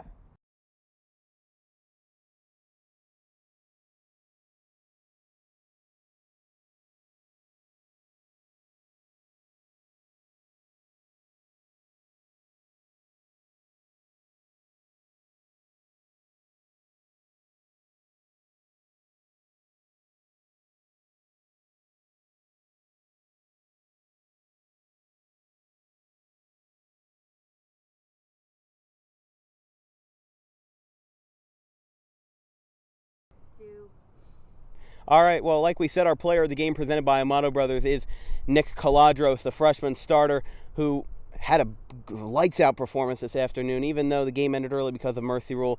Your first start and your first appearance since the Collingswood game that almost ended in disaster, the 14-12 game. How does it feel to have such a quality start out there? It feels great knowing I have my defenders behind me, everyone making plays behind me. It gives me all the confidence in the world. Just go up there and just do what I do. Have you felt that you've developed more as a hitter? Because I saw today you were working the count every single time. There were 6, 7, 8 pitch at bats all 3 times, and you walked a bunch. It feels like you've grown as a hitter, and even if you're not hitting the ball 400 feet, you're getting quality at bats in there. How does it feel up there as a hitter, even as the ninth batter? How does it feel up there today? It feels great because just doing my job, keeping those long at bats going, get the pitch count high, hopefully. And even a base hit, just an extra boost for our team, and even a walk. Anything helps with this. Since with our lineup, we can hit, so anything helps. And after that, that Myrtle Beach performance where Audubon went 1-2, it does feel good to be back into the swing of things. Does the team feel like they got a little extra pep in their step after Isaiah's home run yesterday and after the win today? It feels like everybody's got a smile on their face and they're back from Myrtle with a lot of different emotion and a lot of more positive emotion. Do you feel going into this final stretch of the final month of the season, going into May, do you feel like we have a good chance of winning our division? Personally, after Myrtle Beach, it gave us a little boost after we didn't play well. Things went a little downhill. But right when we got back, we picked it right up where we wanted to with those 2 crucial conference wins. And from here, I think we will have a strong case to go to the state championship. And on Saturday, we got an 11 o'clock game versus Washington Township. That's going to be tough. Do you think that versing these big schools has given you guys somewhat of a coaching moment to where, you guys are a small school. Audubon's only about 800 kids. That we're looking at right now. It's just over 800 kids, Group 1, and we're facing Group 3, Group 4 schools, and we're beating them.